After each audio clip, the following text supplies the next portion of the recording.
morning. Today marks 3 months since someone or a group of individuals set off explosive devices at 2 Las Cruces churches. Fortunately, no one was hurt, but whoever did this remains at large. The FBI and our federal, state, and local law enforcement partners have not stopped trying to solve this case. Thousands of hours and a lot of money has been spent going over each and every clue. We have received dozens of tips and have checked them all.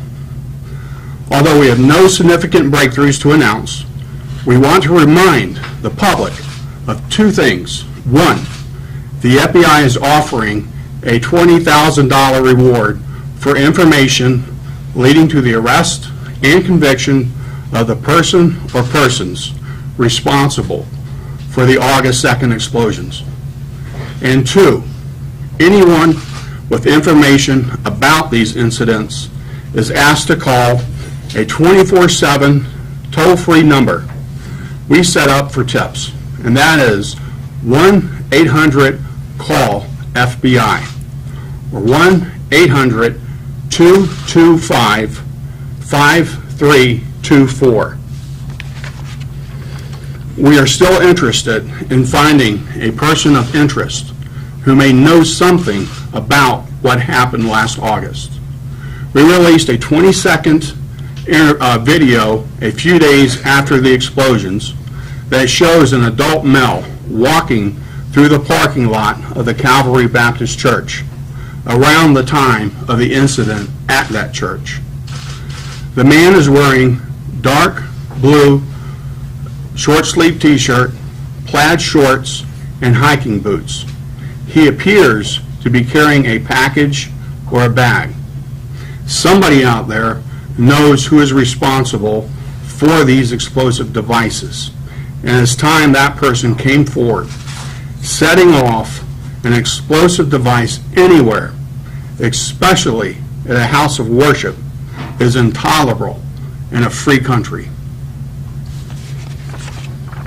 While we do not believe the public is in any way in imminent danger, we ask everyone to remain vigilant and report any suspicious behavior they might see around them. That's a good habit, not just now, but always. Don't become complacent. Anyone who sees a suspicious package or item should not handle or approach it, but instead call 911 immediately. By working together, we can solve this crime. Get the person or these persons off our streets and keep our community safe. We're willing to take questions at this time. Yes. 2 questions. One, I guess, for the FBI and one for LCPD. The first question is, at what point does this case kind of shift to the back burner for you? It's been 3 months now with apparently no leads. And the second question for LCPD is, in the wake of this, we've seen a number of releases of calls about suspicious packages. If you could speak to an increase, perhaps, in that kind of vigilance. I assure you this case is not at the back burner, and nor will it be. Are you still getting tips, calls in from people, or is this kind of the reason to hold this conference is to remind the public to not forget about this? We do get tips, but we still encourage the public to bring forward these tips. We have reason to believe there are tips that can be brought forth, and hence we're holding this conference today with you to encourage the public to come forward with information they might have. If LCPD could answer the question about the increase in reports of suspicious packages around town? Initially, there was an increase of suspicious package reports, but with the assistance with the Doñana County Sheriff's Department bomb squad, really reduced a lot of those. But I'd also like to remind everybody that calling in a bomb threat is a 4th-degree felony, and if we do catch you, we will prosecute you. And your name, sir? Lieutenant Casey Mullins. Do you have any clue if it was just one individual or maybe more individuals? The investigation is ongoing at time, and we're not going to specify to that aspect of the investigation. So you haven't found the individual that appears on the video, right? We're asking for public assistance in that matter. Have you learned anything more about the devices that were set off that you can share with us? The investigation is ongoing at this time, and no, we would not disclose that information.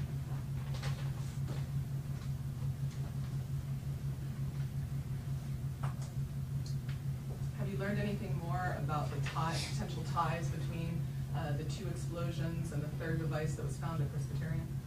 Other devices that have exploded, or the hoaxes or whatnot, we're not going to speak at this time about the connection or lack thereof. Can you say anything more about the type of device that it was? Homemade, someone who may have had some knowledge, something they might have pulled off the internet, or anything you can say about the type of device it was? We're not going to go into the details of the investigation at this time.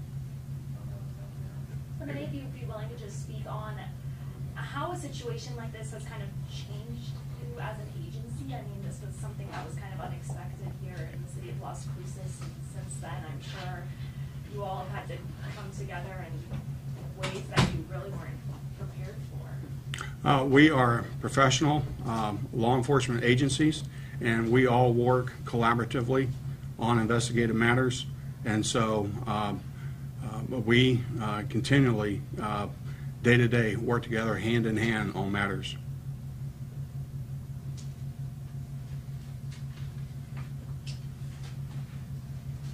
Are you looking for some specific information outside Las Cruces, or the investigation just sits here in the city? I encourage anybody, anywhere, who has information to share that with us. How long did the sweeps of the churches, those weekend sweeps, continue? Was it just a couple of weekends following the incident? Or did it continue for months? Did they continue today? In conjunction with the partners here, we conducted various sweeps immediately thereafter and somewhat subsequent to that. Could you be a little more specific? No, I cannot. At this point, is it just needing the public's cooperation? I guess that's taking the investigation to go on Yes. for such a long time. It's already 3 months in. Do we really, is it just because of public cooperation, or what is it that's kind of holding us back? Yes, we encourage the public that someone knows information about this case, and we are encouraging that individual, those individuals, to come forward with that information.